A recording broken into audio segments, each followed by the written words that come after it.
Go to Numbers chapter 20. Numbers chapter 20.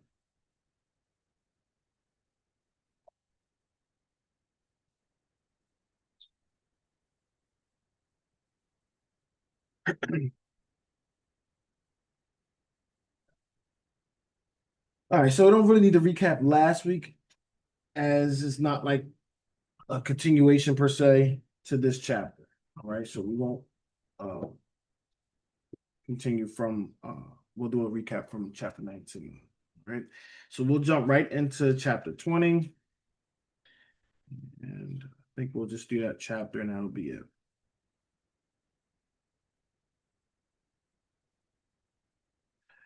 All right, Numbers chapter 20, start at verse 1. Then came the children of Israel, even the whole congregation, into the desert of Zin in the first month. And the people abode in Kadesh. And Miriam died there and was buried there. And there was no water for the congregation, and they gathered themselves together against Moses and Aaron. Okay. So, beloved, this shouldn't be a surprise to us by now. Okay. So, Miriam, they are, signifying her death because Miriam was a big part of Israel. Um, we want to definitely give that honor, respect, and reverence. Definitely how there's people that try to diminish or, have false accusations that, this Bible and our people didn't value women. They were not important, second-grade citizens, and all that kind of foolishness. They just don't understand uh, the order of God. What I'm saying with this is that we God never told us to treat women as second-class citizens or this and that. We're supposed to treat them with the utmost respect. All right. Now, what man does on his own is what man does, but God didn't give you that. Okay. So when you look at this is very important. I want to acknowledge it because it don't tell you when every guy dies, does it? All right. So for them to put this in there is showing you the work that she did because Mary was very important when it comes to us definitely transitioning, getting out of Egypt.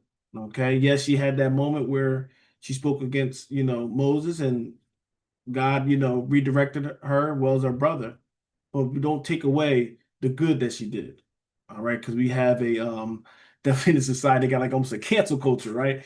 You do one thing wrong, they'll forget all the good you did and all those kind of things. But no, Miriam was a pillar for our people and definitely inspiration and showed you that you don't have to be a man, you don't have to go in somebody else's lane, all right, or be the top leader to get that recognition, So this was definitely a big hit when it came to Israel because a lot of people looked up to Miriam, men and women, all right, and children. All right. But nonetheless, in verse 2, there was no water for the congregation. All right. So once again, beloved, when that flesh, all right, it's something about the flesh, that thing get hungry, right? It get thirsty, right? It goes through some pain, some suffering. It gets what? It gets out of control. Okay. And a lot of times that's what gets us in trouble. So once again, there's no water. Okay. So what do? They gather themselves together against Moses and against Aaron. So they're coming to Moses and Aaron. All right. When there's a problem, taking it to the leader. Okay. Now, there's no problem with that part, as in if you're just coming to inquire with the leader, what should we do? Okay. There's nothing wrong with that. But let's read verse 3 and 4. And the people trod with Moses and spake, saying, would God that we had died when our brethren died before Yahweh? And why have you brought up the congregation of the Lord of Yahweh into his wilderness, into this wilderness, that we and our cattle should die there? All right. So, beloved, we see there is a problem. All right. They're not coming just to ask and inquire and saying, can you ask the Most High on our behalf? Right. They're not doing that, which they should have. But what do? And what do a lot of people do? We want to point fingers. Something don't go right, we have to blame somebody, right? And a lot of times it goes to God or God's servant or whatever, right? But you got to realize that we're going to see that Sometimes we think, oh well, we're gonna blame God. We're gonna get mad at the servant of God, right? But it don't get directed to him. Okay. If he's staying and doing what he's supposed to be doing, you're gonna see that God takes that personally. Right. So they go at Moses, all right, and they ask Moses, would God that we died when our brethren died before Yahweh? We die like our brothers died. Is this the desire? Is this the plan of God? Right? And they should know what? No, this is not the plan. But beloved, when the flesh starts to overpower that spirit, and it don't really overpower the spirit, you have to yield to the flesh. You have to tell the spirit to remove itself so you can be fully into that flesh mode, right? So they gave themselves over to the flesh because the flesh was suffering, and this is why I'm speaking like that. Because a lot of us know.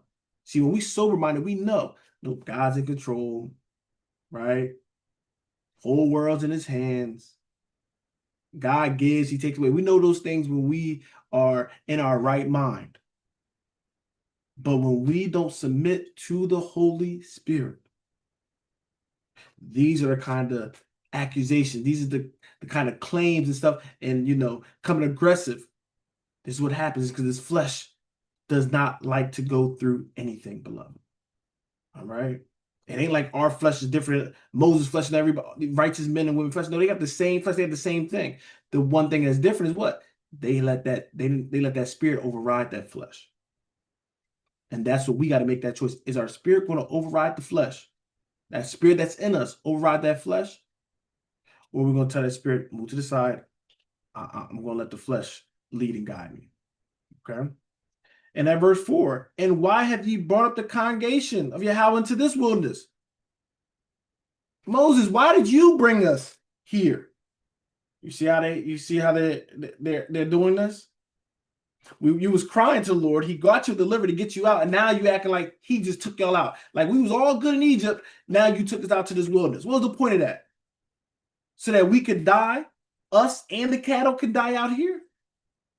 We could have suffered in Egypt. We wasn't even suffering that bad in Egypt. We was at least eating and drinking. This is the mindset, beloved. And this is the same mindset. This is talking about a natural thing, beloved, right? When they was coming out, but also spiritually. God cleaned you up and delivered you out of that captivity of sin and darkness, the wickedness of the world. And then one of the first thing that goes wrong when you get into this walk, the first thing you want to do is say, man, it was better when I was out in the world.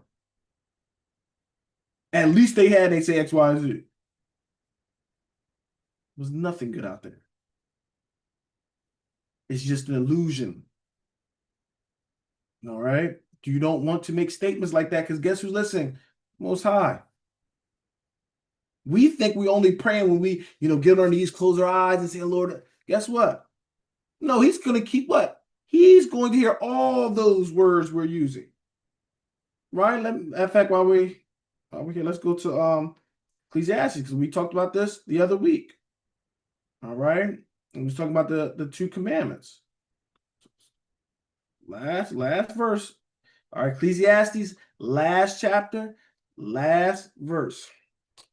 For God shall bring every work into judgment with every secret thing, whether it be good or whether it be evil. The little conversation that you thought nobody would hear, and all those kind of things, right? Because you're praising and worshiping God aloud in front of everybody, but you're what? Blaspheming in private. Oh, that's going to be brought into judgment. Right? Yelling out the blessings, but you're cursing behind closed doors. Okay? When I'm saying curse, I'm talking cursing your God or cursing the people of God, all those kind of things. He's seeing all those things being brought into judgment. And maybe Brother Kai, I might need to put that verse in there because I think that's a good part to put after, the whole duty of man. Understanding that this is what it's about, beloved. He's bringing all this in there. All right? So I'll try to, if I can remember. Yeah, I know I'll be forgetting, but I'll try to remember that because I think that's so, so, so important, beloved. All right. All right. Anybody got anything? The 1 through 4. Anybody have anything? All right. Verse 5 and 6. And wherefore have ye made us to come up out of Egypt, to bring us into this evil place? It is no place of seed, or of figs, or of vines, or of pomegranates, neither is there any water to drink. And Moses and Aaron went from the present assembly unto the door of the tabernacle of the congregation, and they fell upon their faces, and the glory of the Lord appeared unto them. Okay. So, beloved, this is what their conversation is. Why'd you take us out of Egypt to bring us into this evil place? All right. Why is it saying evil? Is there devils there and doing all this stuff, right? We gotta understand sometimes the language, right? Evil sometimes dealing with what? The non-desirable, right? Things that's not prospering, right? Because we know the good place that God promises, right? He says it's gonna be flowing with milk and honey, it's gonna be very prosperous and stuff, right? That's good. Everybody look at that and be good. But if you taking me to a barren land, and this is what they're saying, there's certain soil and stuff is like, this ain't good for growing. We can't get seed from this. Nothing can grow here. There's no source of water. And water can be known as what? A source of life. So it's like, this place is evil. It's just basically death. Okay? So this is why they say you brought us to this evil place. This ain't a place for us to thrive. This place is only fit for us to be what? Destroyed. Okay? So he said, we don't got nothing to drink. We can't plant nothing. And that's a terrible place, beloved. But what is the problem, beloved? It's not about where they at right now. They don't believe the promises of God. Right? We only believe the promises of God when things are going well. But why do our faith get so soon removed? When we start to suffer, when we get a little hungry, when we get a little thirsty, when our flesh got to go through some sicknesses, whatever it is, we're ready to forget the promises of God, which is our strength. This is what happened, and this is nothing new, beloved. Okay? But they're going in pressure. Remember, you know Israel now, beloved. You get a couple of us on one accord, and we coming at you, that's some pressure. So Moses and Aaron like, all right, let's go to the Lord. We're going to go to the Lord. Okay? And they laid out, and the presence of the glory of the Lord appeared. A lot of times that's dealing with what, right? That cloud, right? The glory of the Lord, they would look at that cloud coming among the tabernacle and they say the glory of the Lord is there. Okay? So they come in before. Let's see what happens next. Verse 7. And Yahweh spake unto Moses, saying, take the rod and gather thou the assembly together, thou and Aaron thy brother, and speak ye unto the rock before their eyes, and it shall give forth his water, and thou shalt bring forth to them water out of the rock. So thou shalt give the congregation and their beasts drink. All right. So we see how it's spoken. Okay. He said, listen, gather them together. All right. Because what? Gather them together because they need to witness this. They need to see this. See, the Most High suffers certain things to happen. What? For our faith. All right. Now, sometimes we're getting weak. We want to be mindful of our words because those words get, put into judgment. We can be accountable for our words. So we want to be mindful of it. Right. But beloved, you can be transparent. Meaning you could go and say, Lord, because he already knows our thoughts. And I've got a lot. Lord, I am thirsty. Where I'm about to faint out, I need water. Help me, because right now I'm just, right? You're allowed to vent to the Lord, all right? So I don't want y'all thinking being able to express yourself to the Lord is just, blasphemy and stuff like that. No. Okay, you can ask the Lord questions, all those kind of things. Okay, but when you're challenging him and his commands and his words and promises that he give you, that's where you're about to be a step out of the camp. Okay, so they're going and he's saying what? Aaron thy brother, gather assembly out, gather Aaron the brother, and speak ye unto the rock before their eyes. So speak unto this rock, and what? It shall give forth his water. All right, this rock is going to bring forth water, and thou shalt bring forth to them water out of the rock. So thou shalt give the congregation and their beasts drink, because they was concerned about what? Them getting something, and also, beloved, it's very important, the cattle. All right. You might better go out the water and stuff like that for a little bit. Your cattle, they need water and stuff too, or they're gonna die. Okay. So I'm gonna show another spot while we're here. Matter of fact, let's read 9 and 10. Sorry. Let's read 9 and 10. Verse 9. And Moses took the rod from before Yahweh as he commanded him. And Moses and Aaron gathered the congregation together before the rock. And he said unto them, Hear now, ye rebels, must we fetch you water out of this rock? I'm reading verse 11 as well. And Moses lifted up his hand, and with his rod he smote the rock twice. And the water came out abundantly, and the congregation drank, and their beasts also. All right. Beloved, so we see this. Do anybody see a problem from verse 10 to 11? Because there was a problem.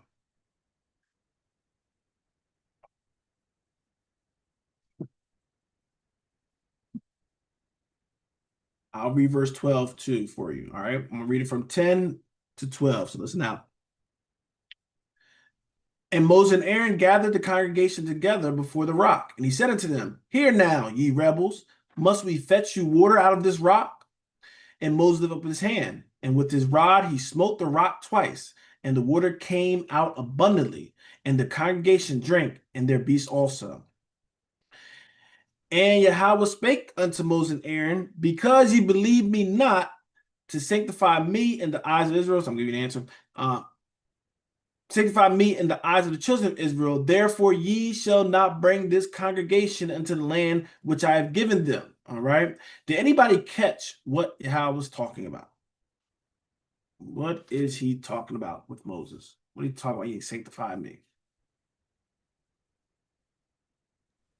Well, one, he told Moses to speak unto the rock. Mm-hmm. So he added Moses added some stuff in there, right? Look at the initial command. Take the rod, gather thou the assembly together. He did that. Thou and Aaron thy brother, which he did, and speak ye unto the rock before their eyes, and it shall give forth his water. All right. So he's supposed to speak to the rock and come forward. Now Moses, okay, gather the congregation together, but yep, together before the rock, yep. And he said unto them, right? Now he talking to them, Hear now, ye rebels. Okay.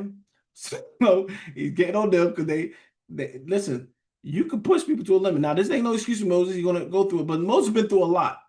I always like to bring the humanitarian side to this. All right, not robots. Okay, people got to press just like everybody else. Okay, yes, he's the leader. He had to go through that. But listen, we should not be provoking one another. Because that wasn't love towards Moses. They always provoking and coming at him. All right? But he did make a mistake. Hear now, ye rebels, must we fetch you water out of this rock? Mm-hmm. He said he did it on his own accord. Yeah. We. Moses and Aaron, must we fetch water out of this rock? Whoa, Moses. You ain't how these miracles work. You forgot you getting the source from something. Because sometimes we get so comfortable. And like I said, these are learning things for us. We never want to get comfortable in a cockiness aspect, even when God is using us. Because the Lord giveth, and what? He can take it away. We always want to get that reverence to the Most High God. This is why I talked about in the New Testament, with all thy doing, in word and deed. And talk about you do it in the name of what? Yahweh Shah. All right? Because you want to get that credit and you want to give that reverence in everything you do, because when you don't, what happened? You forget. And you start to think it's what? It's me. I'm doing it. It's my power that this is happening. It's my might that this is happening. All right? And so now we read it, we don't even catch it. Right? We wouldn't, if I didn't see this part, I wouldn't even thought he did anything wrong. I'm just me. Maybe y'all would have caught it. I wouldn't even caught it. But hear now, ye rebels. I was like, okay, you know what I mean? I don't think he got to fit on that part because they were rebellious. So the Most High gonna let this slide, right? But he said, must we fetch you water out of this rock? Must me and Aaron fetch water out of this rock? Must we got to do this for you? Okay. And you will look at this. Why? This is Moses saying this, right? Right? He said, must we fetch the water out of the rock? And Moses lifted up his hand, and with his rod, he smote the rock twice, and water came out abundantly, and the congregation drank, and their beasts also. But Yahweh gets on Moses and Aaron. Why did he get on both of them? I can understand Moses. Moses said it. Why is Aaron? Why do I think Aaron's getting punished for this? Because he spoke to both of them and said, because ye believe me not to sanctify me in the eyes of the children of Israel. I'm Aaron. I'm like, what did I do? Why do y'all think Aaron get in trouble? Moses is the one that said, must we fetch the water out of the rock? Is it like the silence agreement? Absolutely. All right. This is why if you're not strong enough to be around certain people, you don't need to be around them. Because when they start saying some blasphemous stuff and everything, you have that responsibility to check certain things. But you see that? Your silence showed, okay, I'm signing off on it. Remember, this ain't no regular brother. Aaron's the high priest. If anybody can go and do that checking, checks and balance, Aaron is on that authority figure, right? He said, oh, Moses. The Lord fetched the water. That's all, just a little correction. And now what would that have done? Now Moses, because sometimes, like I said, this is why we go to the teaching, anger. That's why anger should be dwelling in us. So we get angry with slip of the tongue, right? But you're supposed to have brothers and sisters that when they hear something that can be a sin, right? They're supposed to what? Try to correct it. If Aaron would have said, no, Moses, it ain't us that fetch it, the Lord. You know what I mean? This could have solved that. Moses could have said, you know what, I'm sorry. Forgive me, Lord, right? And this could have probably all been avoided. Okay. Or, because there's another option, Moses could have said, shut up, Aaron, I said what I said. And now it would have just been on Moses, right? Because that's what the watchman's supposed to do, beloved. It says when the watchman sees something, right, we cry out to it. If we cry out to it, he's saying the blood is on that person's hands. All right? But if we stay silent and our brother says to get overtaken, now the blood is on our hands. Now we're at fault. Okay? So this is why it's scary, because sometimes you're like, you know what? I don't want to offend. I don't want to say nothing because I don't want to rub my brother the wrong way. I get it. I get how your flesh may feel, but this is what I'm saying. Your spirit have to override that flesh. Okay? And this is why we need to see, beloved. This is why it's good that we're all getting the teaching, because we all should understand that when somebody's correcting me or edifying me, it's out of pure love and nothing else. See, hatred will have you shh. I know there's a problem down there. Right? I know there's a shooter down there, but I'm going to be quiet. My brother said he's going down. I'm just going to stay quiet. And now when they get shot or, they died, I just didn't say nothing. Ain't no wrong. I didn't want to get involved. But the Lord is saying, it's like you pulled the trigger on that one.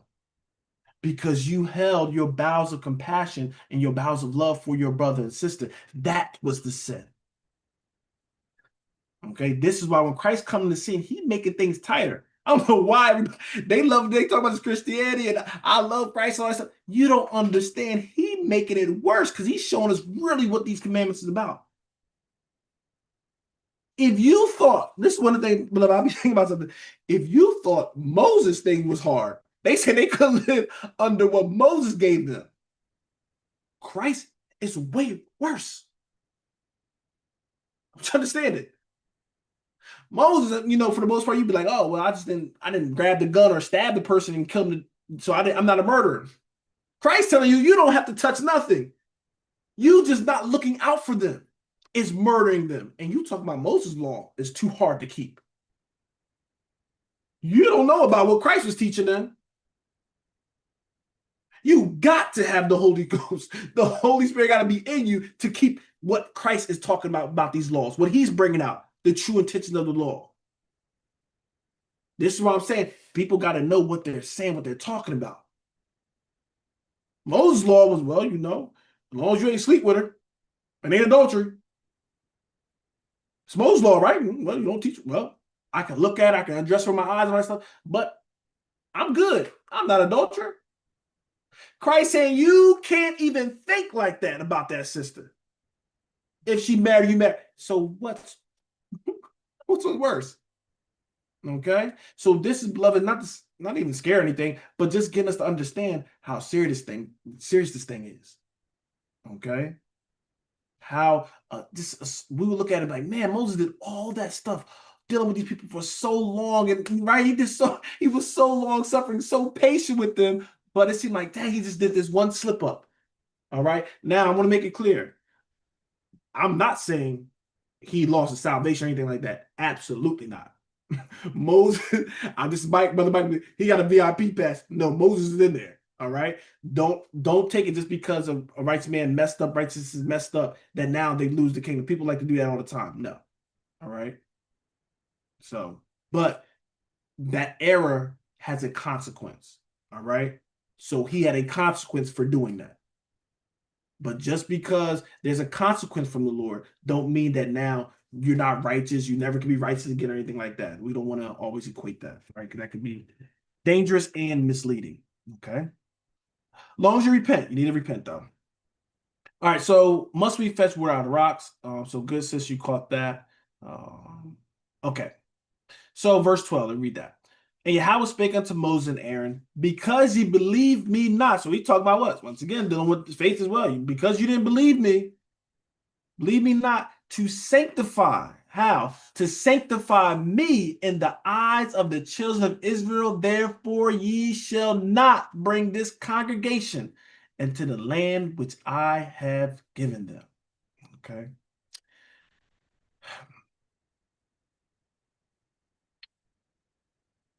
That's that can hurt, beloved. Right? You might think, of course, getting out of the book of life is the worst thing, of course, but that can hurt. That taking him out there, he's doing the suffering and all that stuff with them, and trying to get him to this place, and then he won't be able to enter in, because sometimes that can be the satisfaction. He's not be able to. I think he's able to see it, but like he, of course, the flesh. He probably wanted to get in there, right? And there was nothing wrong per se with that. That makes sense. But that was the punishment. Okay. You are not going to bring them in there. And beloved, I believe that this was also part of the plan of the Most High, because easily could have just put them in there and everything. But I believe he also wanted to show us, because we had a lot of faith in Moses. As much as people hated him, a lot of people loved him as well, right? A lot of times what happened is sometimes the followers can get so caught up on that leader that they'll start to kind of put too much faith and stock into the leader other than God. It's almost kind of sometimes get them away from God. They'll start to kind of worship the leader, stay, to that. So it's good that the leader get the love of the people. That is kind of the intent, but also you you want to make God the number one, and sometimes it can interfere with that. All right, and I'm not saying it's wrong. I'm not saying this is what I'm saying. This is Michael speaking. More righteous conversation. It was appropriate that somebody else to kind of know God is he's the common denominator into all this, not Moses did all this, because we already give him a lot of credit. But it's good to know that God delivered us. God is bringing us here, right? God is doing these things. All right. What you got, sis? You just tracked this conversation. Yeah. I think it's twofold, as well as the Most High knew that we stiff neck hard head, and Moses done carried his burden all this time, and he just knew we was just gonna go back to our folly anyway. So I think he just kept Moses from that. On top of that, that's just righteous conversation. Now it ain't written in stone, but that's my thought on that too. Definitely. The scriptures. it ain't even going back to your point. Let me see if I can find it real quick. But it talks about sometimes the Most High take righteous people away because of certain things like that, you know. So that very much could be the case. He suffered long enough. I mean, we put Moses through the gauntlet. So that definitely makes a lot of sense. That, and like I said, like that's to be true. And like I said, it don't have to be just one thing; it can be multiple things, beloved. Right? The Most High is good at doing a lot of things at once. Um, let's see if I can find it. I know it's like verse 1 or 2.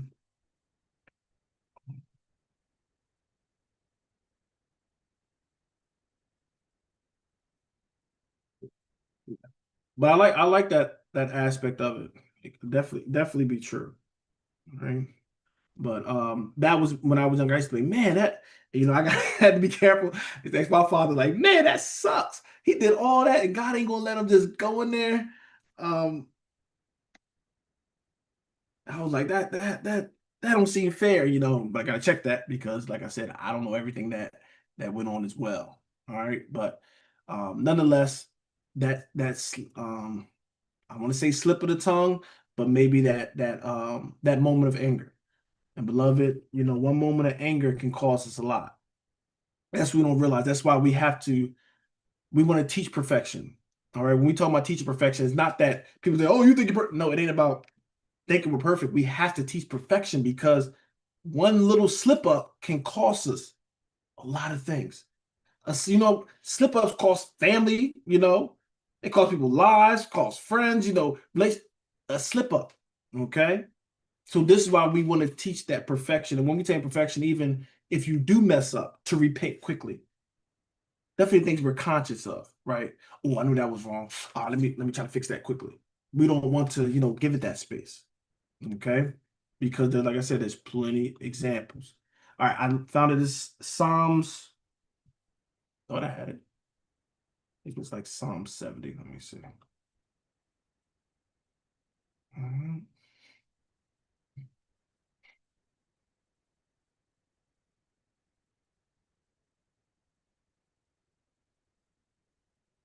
No, that's not the one I want.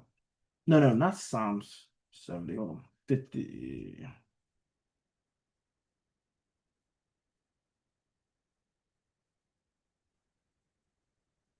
It ain't Psalms, that's the problem. Saying Psalms, Isaiah. Isaiah 57. Isaiah 57. I just know it's in there. I'm not always the best at knowing exactly where it is every time. All right. So Isaiah 57. All right. Isaiah 57. And it's verse 1. It says you could tell me this kind of remind me of what you said, and where I said it does have a point. The righteous perish, and no man layeth it to heart, and merciful men are taken away. None considering that the righteous is taken away from the evil to come. Okay. So so sometimes when we looking at death and things of that nature, we only looking at it as,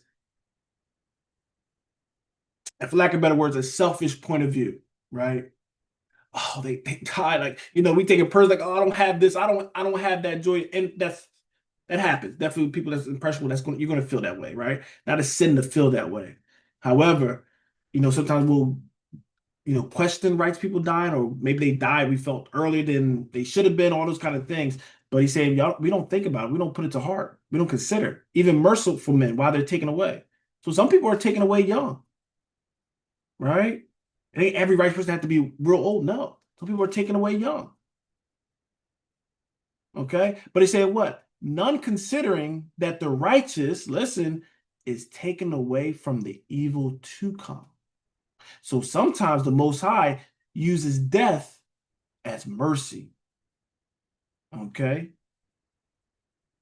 Sometimes he know you're loving and all that stuff. He's like, I don't want you to see this. I want to take that person away before they see this. They witness this. Because sometimes we know that can kill somebody as well.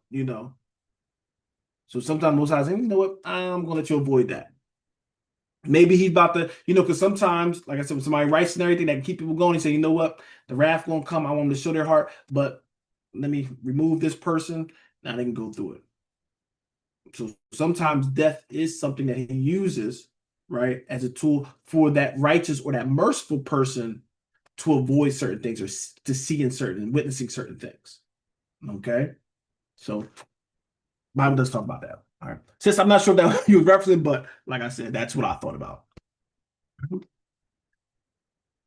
Back to numbers. All right. Back Brother to Mike, real quick too, and yeah. just to land back on the teaching of perfection, it's almost like we don't even have the authority not to teach everything. It's like how what are we to leave out? What are we to not teach? So we have to teach perfection because then anything that we are not teaching to the best of our ability will be on our hands. That blood will be on your hands. So it's almost impossible. We don't have that righteous seat to say what is more important or less important. We literally have to teach it all. So that was it. Absolutely. Absolutely. And that's why we got it. Like I said, in this group we have is beautiful, and you have a pure mind, a pure heart. I'm definitely appreciative of it. But this is the love we got to have towards one another. Because a lot of people, like, when you don't want to, when you feel like the status is not status, the bar is too high. A lot of times what people do is saying, you know what, we need to lower the bar. We need to lower the standard where I can be there and accept it, instead of saying, you know what, the bar's hit, let me reach to this step. Okay. But a lot of people that don't want to go higher in God and Christ, what they'll do is they'll try to tear down that person that's talking about this standard, try to tear them down to bring it lower to their level. All right. But beloved, whether the preacher get torn down or he's wicked, the truth has a standard of his own. You always got to go to that. All right. I don't care what kind of preacher teacher's trying to maneuver where it's coming down and God's just gonna lower standards because you ain't getting it. Nah, that ain't how it works. We have to go up. All right. So definitely we need to know that. And like I said, the teacher's not exempt from that. Yeah, he might be saying, might give you the knowledge, but he has to fight and do the same thing. All right. Ain't no get out of jail free. It ain't no free ride. Everybody gotta make that decision, even Moses. Right. You see, Moses is accountable for what he did. Okay. So let me over here, let's go to, because this is my only spot I had. Let's go to Psalms. Okay. Let's me see what how he messed up. Let's go to Psalms 106 real quick. And you go to different spots, it'll tell you about the water coming out the rock. But I wanted to show a little bit of insight on this one. This is Psalms 106, Psalms 106. And we're going to jump down to verse 32. Psalms 106, and we're going to jump down to verse 32. And it reads, they angered him also at the waters of strife, so that it went ill with Moses for their sakes, because they provoked his spirit, so that he spake unadvisedly with his lips. Okay. So he spoke unadvisedly with his lips. So he made a boo-boo with his word choice. Okay. All right. And I want to make that clear because, beloved, actually talking to brother earlier this week, when we look at the Bible, some people have a thing where I got to make all the righteous men like, and when I'm using how they use it perfected, like they never made a mistake. Like everything is right. So even when things is showing that somebody made a mistake and we be like, that doesn't like a mistake, they're trying to like kind of justify it and kind of use it as no, it was evil, but it was righteous because they're no, you don't have to do that, beloved. Like I said, Moses is a righteous man. He made a slip up. The Bible's putting this in there so we know as well. You're going to be righteous brothers and righteous sisters. You might have a slip up. That don't mean now you're just wicked. But what you want to learn from our forefathers and foremothers is if I do mess up, to what? Repent quickly. Okay? Might still be consequences. I can't say the consequence might be removed because he can forgive you, but sometimes he still have to do consequences. All right? But there's no consequences that bad than what? Not being forgiven for it. Okay. So forgive it. Yes, Moses made a mistake with his word choice. Okay, we should be very forgiving because he did a lot of suffering as well. We want to put all of it in there. All right, but nonetheless, we always have to be mindful. And people are going to maybe irritate us, tick us off. All right, people are like, Mike, you don't understand, right? That anger lesson one time I was like, you understand, blah blah blah, and I was like, I get it, right? But saying I was mad while I did it, Most High don't always say, oh, okay, well, you was mad. All right, you was mad. That ain't how it goes. So we have to be careful. This is why I said we can't just jump into the emotions because people think because my emotions took the best. My emotions spoke for me. Listen, your emotions might, but guess what? Your body, your flesh is going to reap the consequences, right? So we have to constantly fight our own flesh, our own emotions and thoughts. Okay, Brother Kai, you had something? Yeah, I just wanted to land back, like when people say that Jacob didn't actually deceive his father. You know what I mean? That's going around a lot. Even though he appeared to be Esau, they'll say that, oh, nah, he didn't. He's supplanted him. He didn't really deceive his father. But I just wanted to add that in. He deceived his father, but at the end of the day, he repented from that. He didn't stay in that deception. He grew from that. But that's all I wanted to add, brother. Nah, that's a great point. Yes, that is. I forgot about that one. Yes, yes, we had a conversation with that. But yeah, beloved, he deceived him. Like you don't want to put like when you start playing around so much that you gonna start doing more damage than good. Deception is deception. Don't use deceived if it ain't deceived. No, he deceived. All right. He knew what he was telling wasn't the truth. That's the form of deception. So it is what it is. Okay. And this is why we say, beloved, you want to make sure the entirety of your book is doing good. All right. Don't let one isolated event dictate somebody's whole story. But this is, like I said, it's that cancel culture, is that American thing. Well, you did this one thing that one time, so we're going to forget about all this. No, the Most High don't look at it that way. Right? He does not look at it that way. One of these days, I'll probably go to the passage. All right.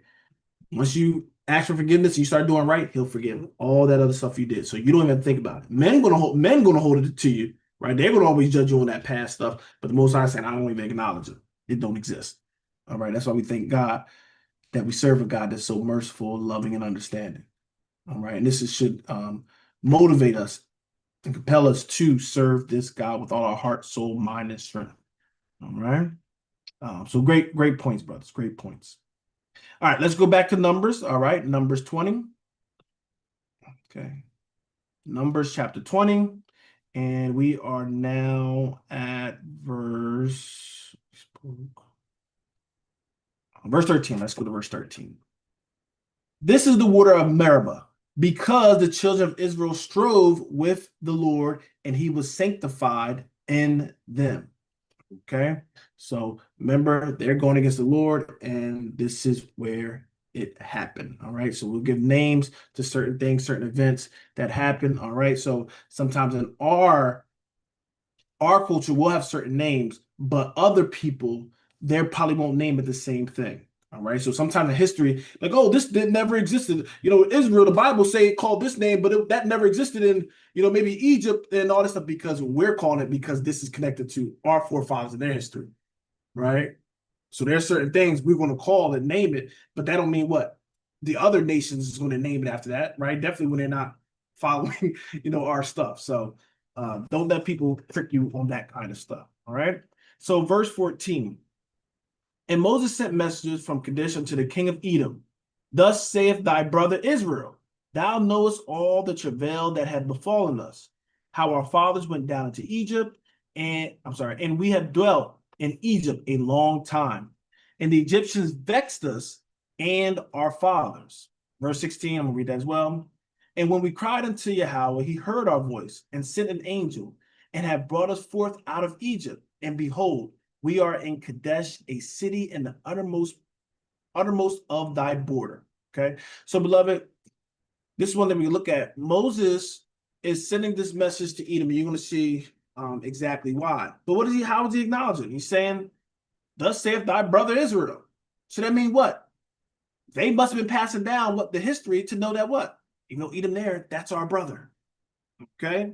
So he's saying, your brother Israel, thou knowest all the travail that have befallen us. So you know the things that's happened to us. We know rumor hit out. We know y'all heard about what? us going into Egypt, and then they going and taking us and making us captives, making us slaves. Y'all heard about all the stuff we've been going through. Okay. And you know how they've been vexing us and our forefathers. Okay.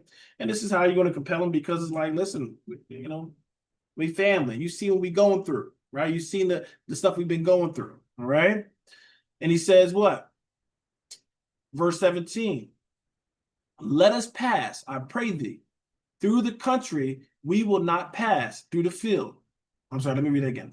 Let us pass, I pray thee, through thy country. We will not pass through thy fields or through thy vineyards, neither will we drink of the water of the wells. We will go by the king's highway. We will not turn to the right hand or to the left until we have passed thy borders. Okay. Why this is important? Because he's saying, listen, we're not going to be burdensome. We're not coming and going to be slick, go through the land and, we bringing in all this cattle by, and we're going to eat up all your grass and drink up all your water and stuff like that. We're not going to do that. Right. He's saying we just want to pass through. We don't want to be a burden to you or anything like that. Can we just have passes through? Brother, you know what we've been through. We are tired. All right. We just want to take the shortcut. Okay. We'll take the King's Highway, and we will not go and deal with anything. We will not be a charge, anything to y'all, burden to y'all. Okay. Which is a good plea, good request. All right. Being respectful. Understanding that we got a lot of people. We're not trying to burden. We're not trying to eat up all your stuff, trying to put your people at any kind of disadvantage or anything like that. Okay. Let's see how they respond. Verse 18. And Edom said unto him, thou shalt not pass by me, lest I come out against thee with thy sword, with the sword. And the children of Israel said unto him, we will go by the highway, and if I and my cattle drink of thy water, then I will pay for it. I will only, without doing anything else, go through on my feet.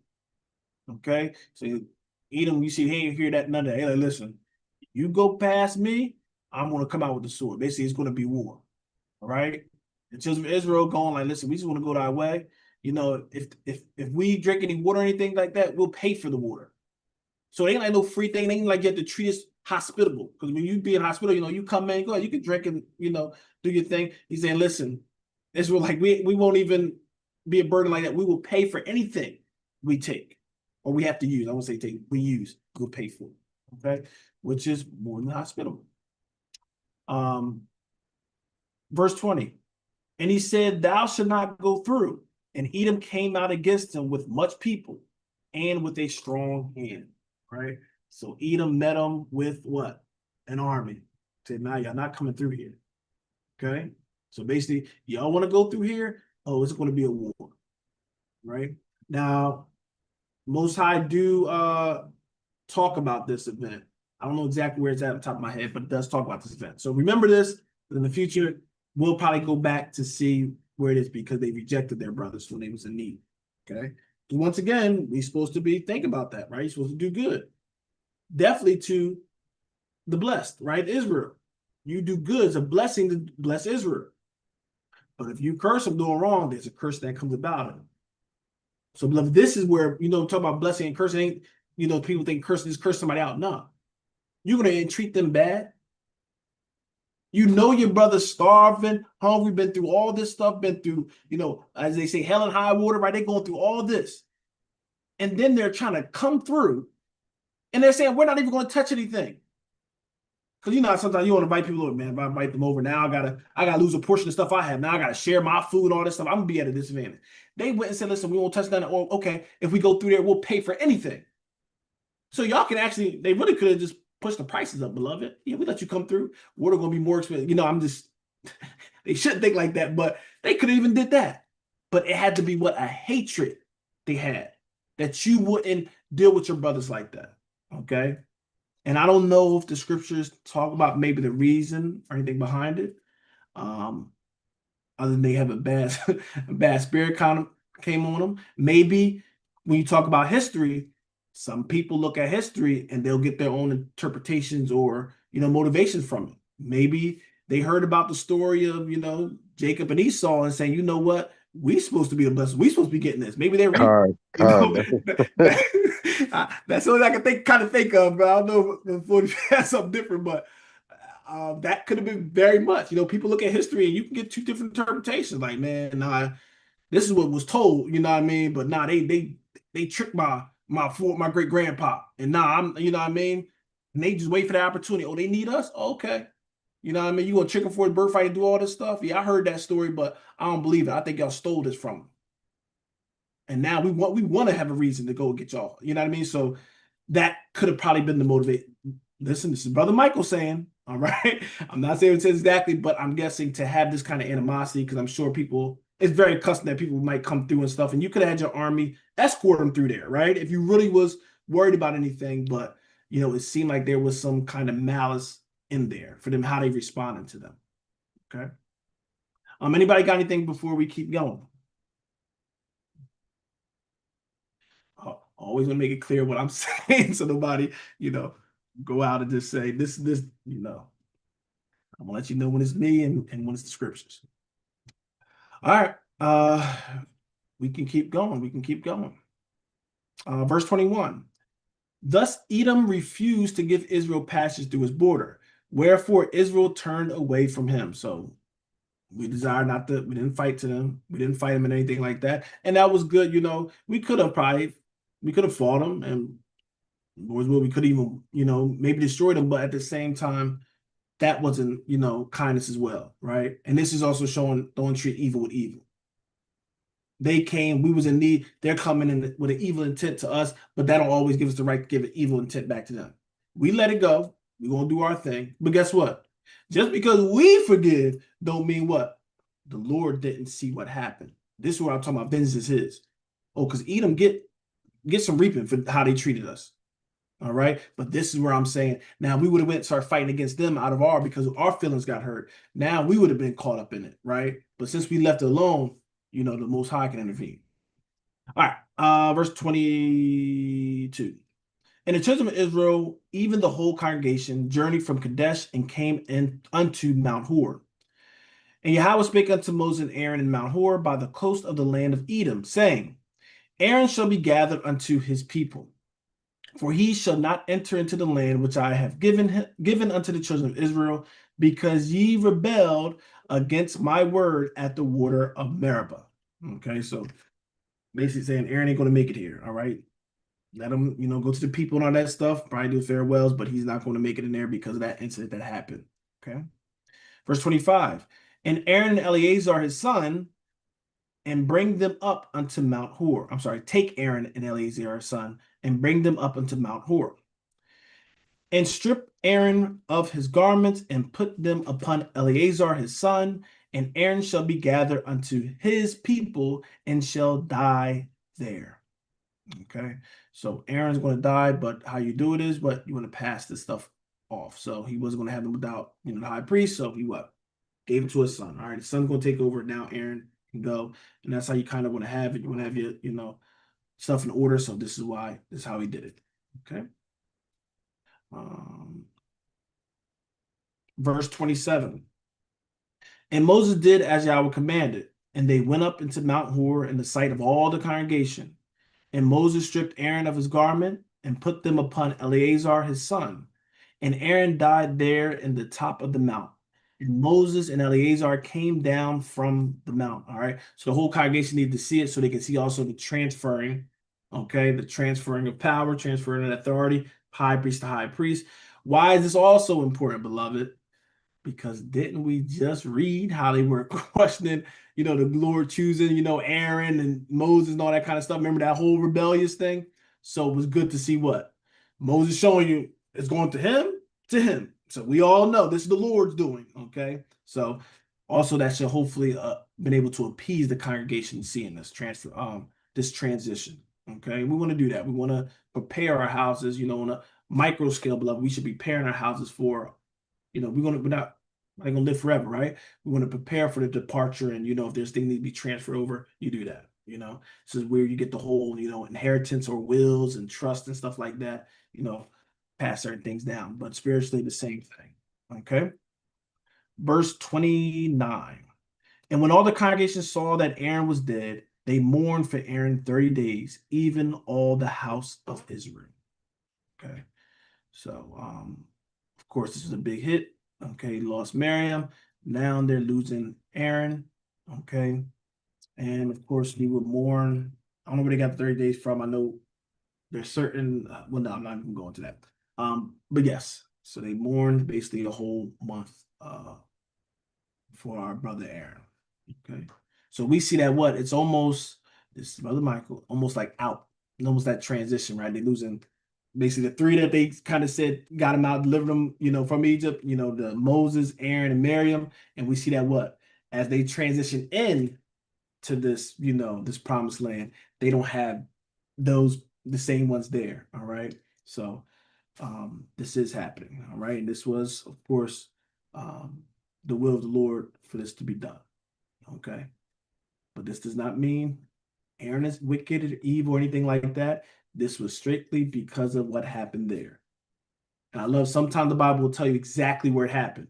Because see, some people can look at it and be like, oh, well, this is from this. And this is some of the things where we believe we're God and we try to, tell, well, he's reaping because of what he did right here. Beloved, if you don't know, if God's Spirit, if the Spirit didn't give you that revelation, don't play that game. Because you have no idea how the judgments and stuff work. Okay? Because remember, he did the thing with Miriam when it came to Moses, but he said that wasn't why this happened. He was specific with it. This would happen because of water.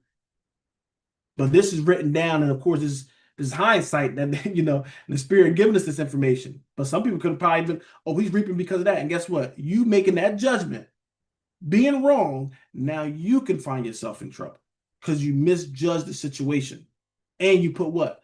You put that judgment and kind of put like the Most High did that, and that wasn't the case. So this is why you stay away from certain things. All right. You don't need to go and start pushing this person here and they did this, and this is why they reaping here. That's the Most High is putting the judgments. He's going to bring all that together. We don't need to judge in that aspect. All right. There are things to judge if somebody is submitting themselves to the word of God or they're not. That's where we lay. Okay. But the whole thing, if everything else is, it's above our pay grade, as I say. It's above our pay grade. Don't need to worry about that. All right. All right. Anybody got anything for Numbers chapter 20? Numbers chapter 20.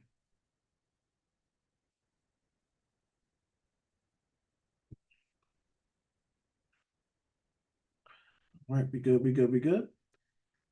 All right. Hopefully we got something from it. Okay. Beloved, like I said, these stories and everything, they have a lot of gems, beloved. They got a lot of teachable things. All right. So, see what the Most High have for you, things that you can learn and apply to your life today. So I always ask the Spirit that give us something that can apply to us today. Okay. So once again, that is Numbers chapter 20. Those that's watching through YouTube on the stream, we say Shalom, right? Which means peace, and again, I have a thumb, which means we love y'all. We truly do. All right. Shalom.